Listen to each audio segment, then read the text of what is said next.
కుచించకపోతున్నాయి.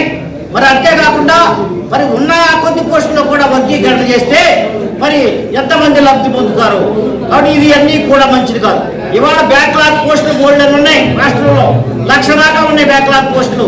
Backlog పోస్టులు వెంటనే fill up చేయండి, వాటి నియామకాలు చేపట్టండి, వాటన్నింటినీ మరి మా వాళ్ళకి ఇవ్వండి.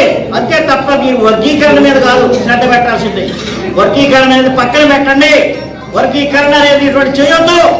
చేస్తే మీ వరకు మానవులు అతి పెద్ద కులం ఈ రాష్ట్రంలో. మానవులు చెప్పినట్టుగా మీకు వినాలి కానీ మాదిగలో లేదా ఇంకోటి చెప్పినట్టుగా ఇంట కాదు. మాదిగలు కూడా కోరుకోవట్లేదు. మాదిగలు కూడా ఇది కోరుకోవట్లా. మాదిగలకు కూడా అవసరం లేదు ఇది. మీరు ఒకవేళ వర్గీకరణ చేసిన వాళ్ళకి తక్కువే అంటే జనాభా ప్రతిపదికిన ఇది అవసరమా? మా అంతా తినేశారు, మా యొక్క పోస్టులు అన్ని తినేశారు, మా వాటా అంతా తినేశారు అంటున్నాడు. మీ వాటా ఎవడు తిన్నాడు? మీకు ఉమ్మడి వాటా ఉంది, నువ్వే తినే 15% పోస్టులు బాధికలు తీసుకున్నా మేము చేయగలిగేది ఏమన్నా? అంబేద్కర్ గారు ఇచ్చింది అది. అంబేద్కర్ గారు రాజ్యాంగంలో పెట్టిన దాన్ని మీరు డిస్టర్బ్ చేస్తే చంద్రబాబు నాయుడు గారు మేము ఊరుకోం, మేము ఎట్టి పరిస్థితుల్లో ఊరుకోం. రాజ్యాంగంలో ఉన్న రిజర్వేషన్ విధానం ఎలా ఉంటే అలాగే అమలు చేయండి. మీకు బాధికల మీద అధిక ప్రేమ ఉంటే మీరు ప్రత్యేకంగా ఏదైనా ఇచ్చుకోండి, వేరే విధంగా ఇచ్చుకోండి. మీరు ఈడబ్ల్యూఎస్లో 5% వాటా కాపులకు మీరు ఇచ్చుకున్నారు. మరి అలాగే ఈడబ్ల్యూఎస్లోనే మీరు బాధికలకు కూడా ఇచ్చుకోండి, మీకు అంత ప్రేమ ఉంటే. అంతేగాని ఉన్న రిజర్వేషన్లు పంచాలంటే కుదరదు. రిజర్వేషన్ యథాతథంగా ఉండాల్సిందే. కాబట్టి ఉమ్మడి వాటా అనుభవించాల్సిందే. ఈ దేశంలో ఎవరు ఒప్పుకోవడం లేదు. రాష్ట్రాలన్నీ వ్యతిరేకిస్తున్నాయి, పార్టీలన్నీ వ్యతిరేకిస్తున్నాయి, దళిత పార్టీలన్నీ వ్యతిరేకిస్తున్నాయి. బహుజన సమాజ్ పార్టీ వ్యతిరేకిస్తుంది, మరి జేడీయూ వ్యతిరేకిస్తుంది, ఆర్జేడీ వ్యతిరేకిస్తుంది, మరి రామ్ విలాస్ పాస్వాన్ పార్టీ వ్యతిరేకిస్తుంది, మరి అలాగే అత్వాలే పార్టీ వ్యతిరేకిస్తుంది. మాకు లేని బాధ నీకెందుకయ్యా చంద్రబాబు? మేము కోరుకోవాలి వర్గీకరణని.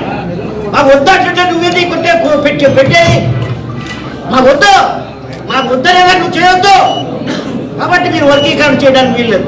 మానవులు చెప్పినట్టుగా వినండి, మీకు మంచి జరుగుతుంది. అండి మానవులు చెప్పినట్టుగా వింటే ఈ రాష్ట్రంలో మంచి జరుగుద్ది. ఎందుకంటే మానవులు అంబేద్కర్ వాదులు, మానవులు అంబేద్కర్ మార్గంలో నడిచేవాళ్ళు, మానవులు విద్యావంతులు, మానవులు మంచి జ్ఞానం కలిగినటువంటి వాళ్ళు. వాళ్ళ మాట వింటే మీకు మంచి జరుగుద్ది. చంద్రబాబు నాయుడు గారికి నేను ఒకటే విజ్ఞప్తి చేస్తున్నాను, మీరంటే మేము వ్యతిరేకం చెప్పట్లేదు, మీరు తప్పుడు విధానంలోకి వెళ్తున్నారు. అందుకు చెప్తున్నాం మీకు, మీరు అది వినండి. మీరు అది వింటే మీకు మంచి జరుగుద్ది. మీకు ఒకటే ఉదాహరణ చెప్తా, 2000లో ఎందుకంటే వర్గీకరణ జరగదు, వర్గీకరణ జరగనేమో. మీరు కాదని చేసినా కానీ దాన్ని ఎలా చేయాలో మేము అలా చేస్తాం, పోరాటం ఉధృతం చేస్తాం. మీకు ఎలా సమాధానం చెప్పాలో మేము చెప్తామని చెప్పి సందర్భంగా మీరు హెచ్చరిస్తున్నాం. కాబట్టి ప్రభుత్వం వీటిని శ్రద్ధగా ఆలోచించాలి. మేమే ప్రభుత్వాన్ని దూషించగల, మీరు మాకు అన్యాయం చేస్తున్నారు కాబట్టి మేము దూషిస్తున్నాం, దూషించడం అంటే విమర్శిస్తున్నాం.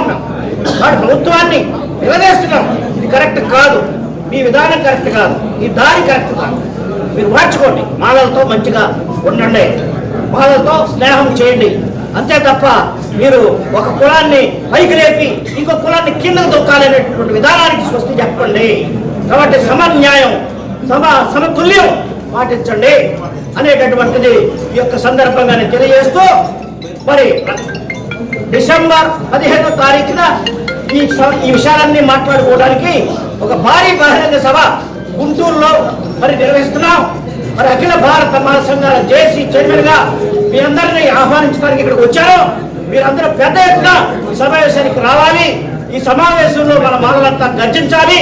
ఈ గర్జనతో ప్రభుత్వానికి చెవుల్లో పడేటట్లుగా మనం మరి వినిపించాలి అని చెప్పి సందర్భంగా తెలియజేస్తూ, మరి జేబీఎం నాగేశ్వరరావు గారు మరి ఈ వయసులో కూడా ఎంతో మరి శ్రద్ధ చేసుకుని చేసినటువంటి ఈ కార్యక్రమానికి మరి వారికి ప్రత్యేక కృతజ్ఞతలు తెలియజేస్తున్నా. ఈ యొక్క సభా నిర్వాహకులైనటువంటి కృపారావు గారు, దాసరి కోటేశ్వరరావు కొనసాగింపులో ఎంతో త్యాగానికి గురై మరణించిన పివి రావు గారికి వారికి నివాళులు వినమ్రంగా నమస్కరిస్తూ వేదికను అశేష జనవాహిని 7 లక్షల ప్రజలను 7 లక్షల మంది మాల ప్రజలు అంటే నొకతోటి మాలంటే పాలేటి వద్దులాలి మాల వద్దులాలి మాల మాలంటే భీమన్